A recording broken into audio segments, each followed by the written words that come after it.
tu es qui? Vieux Woubi que tu sois, c'est moi la guêpe qui ai dit ça. C'est moi j'ai dit ça. Imbécile notoire. L'AFTV de Fabrice Sawignon, un gars qui était en train de mougou une go. Il y a une influenceuse qui l'a attrapé sur la go qui était en train de mougou. Et à cause de ça, il a gâté le travail de la go. Toi, il est sur toi. Ça, c'est, tu vois, non, je te bip. Pour te dire. Tu as fini de m'appeler tous les jeunes. Vous n'avez rien à faire dans le pays là-bas. Vous n'avez rien à faire.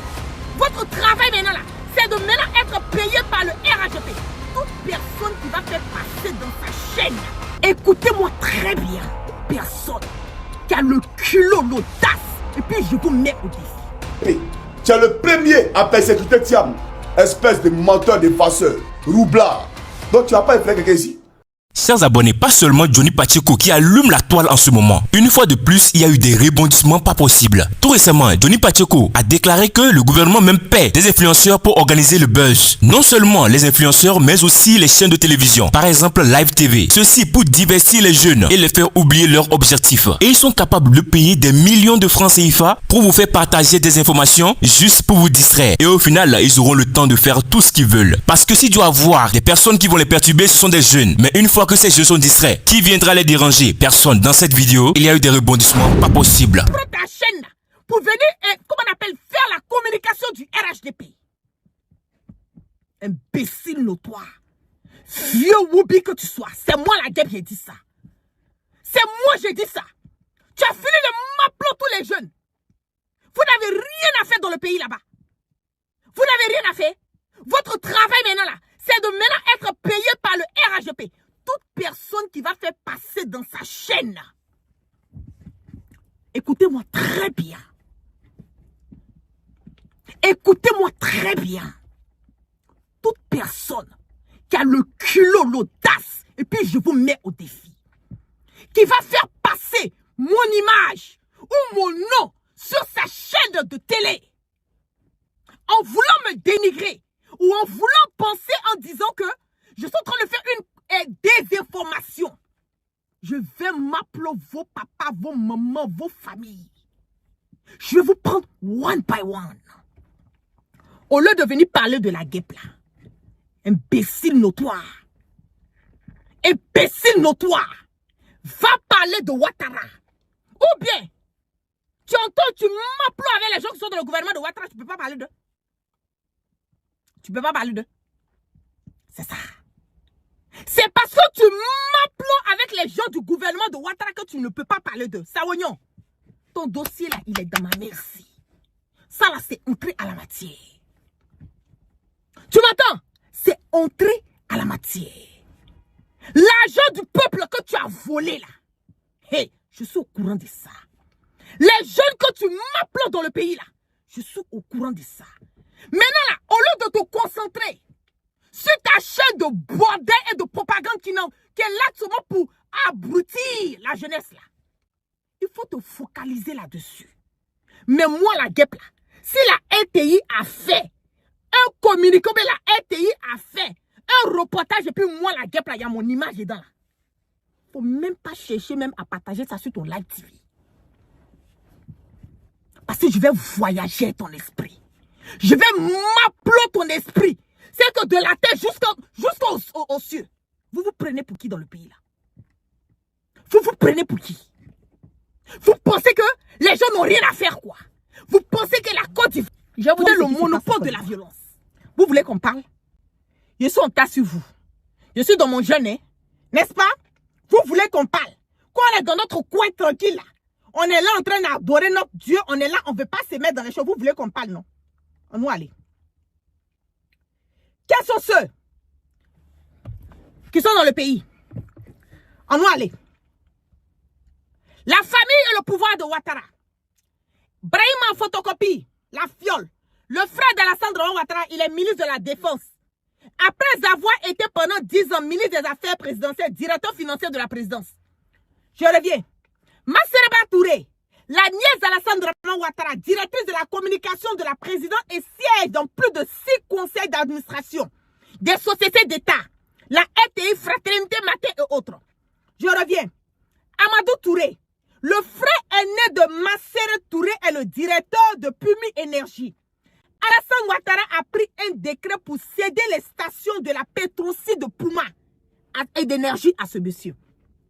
Récemment, dans une partie de nos vidéos, nous avons dévoilé certaines vidéos de Johnny Pacheco où il a déclaré que il y a même le gouvernement qui paie les chaînes de télévision pour partager cette information, même les artistes, pour créer des buzz.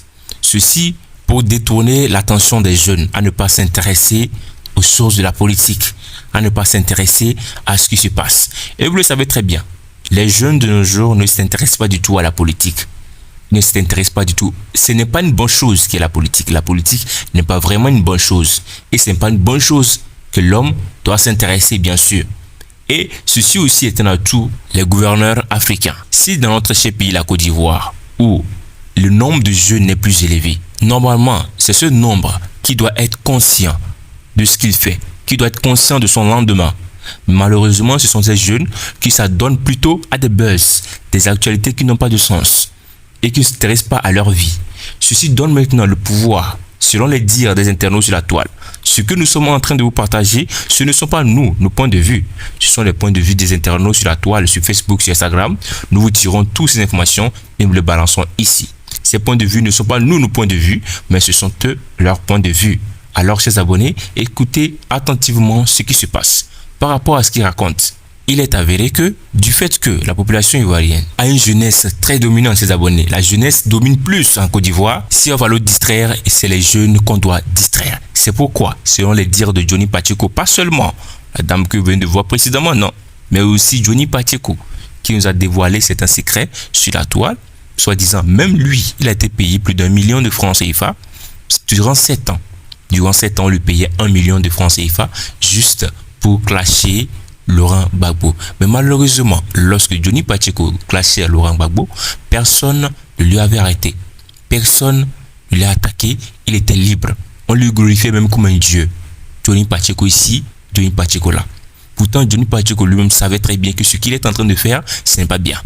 Il savait très bien qu'il est payé pour faire ce boulot, pour dénigrer la famille des gens, pour dénigrer les autres, pour les faire taire. Mais personne ne lui a arrêté. Mais aujourd'hui qu'il a tourné la veste, vous voyez comment on veut lui faire la peau? Aujourd'hui, ils envoient des gens en Finlande pour lui faire la peau. Lui-même le dit tous les jours. Mais lorsqu'il a attaqué Laurent Gbagbo, personne n'a branché. Lorsqu'il a attaqué Laurent Gbagbo, personne n'a dit pourquoi est-ce que Johnny Pacheco fait un truc pareil. Ce sont des gens aussi qui ont des familles, qui ont des enfants. Mais pourquoi est-ce que Johnny Pacheco fait un truc pareil? Personne n'a cherché à l'éliminer. Lorsque Johnny Pacheco fait ses rages, personne n'a cherché à l'arrêter. Mais lorsque Johnny Pacheco a commencé à tourner la veste contre son patron, il cherche à lui faire la peau. C'est notre très cher pays, la Côte d'Ivoire. C'est les désordres que nous rencontrons en Côte d'Ivoire, chers abonnés. Est-ce que vous imaginez, nous qui vivons à l'étranger, nous qui ne sommes pas au pays, nous vivons à l'étranger, parfois nous sommes confrontés à des difficultés pas possibles. Exemple, Gbagbo Koné qui a été arrêté tout récemment. Ils ont fait des complicités, ils ont tourné des complicités et allaient l'arrêter chez lui à la maison. Aujourd'hui, Gbagbo Koné, les vidéos qu'il a fait sont des vidéos vraiment, où il a déclaré certaines vérités de notre cher pays, la Côte d'Ivoire. Il avait dévoilé certaines vérités, mais les vidéos qu'il a faites, où il a traité de bon nombre de personnes de Houbi, ce sont ces vidéos qui iront présenter à la CPI ses abonnés. Juste pourquoi? Pour que on puisse le condamner. Soit le faire rapatrier. Parce que selon ce qu'il se raconte, Gbagbo Koné n'a pas de papier. Alors, il peut facilement le rapatrier. Et s'il le ramène au pays, c'est grave. C'est vraiment grave. Nous ne prions pas pour qu'il le ramène au pays. Puisque s'il le ramène au pays, c'est que il va servir de cobaye. Même si ce qu'il fait est bon, chers abonnés, on n'a pas dit que tout ce qu'il fait est bon. Mais s'il a fait d'autres choses qui sont bonnes, ce sera totalement oublié. Alors, chers abonnés, ce qui se passe est vraiment grave. Notre très cher pays court des crises politiques pas possibles. À l'instant même, les chaînes de télévision comme Live TV ont eu leur part. Ils ont été clashés. Sachant que vous ne pouvez pas les rapatrier. Il n'y a aucune politique de rapatriement en Côte d'Ivoire qui est élaborée. En Europe, quand on rappe les gens, si on a pris quelqu'un, on ne rappe pas. Mais si on t'a pris, ils savent qu'au coup d'un contrôle, si tu es dans l'illégalité, on va te rapatrier dans ton pays. Mais vous là, vous rapatriez qui? Donc les raps là, c'est quoi? C'est de la NAC. C'est pour voler le peuple, emmerder le peuple. Vous les rappelez, c'est pourquoi? Est-ce que le système policier là, il est informatisé?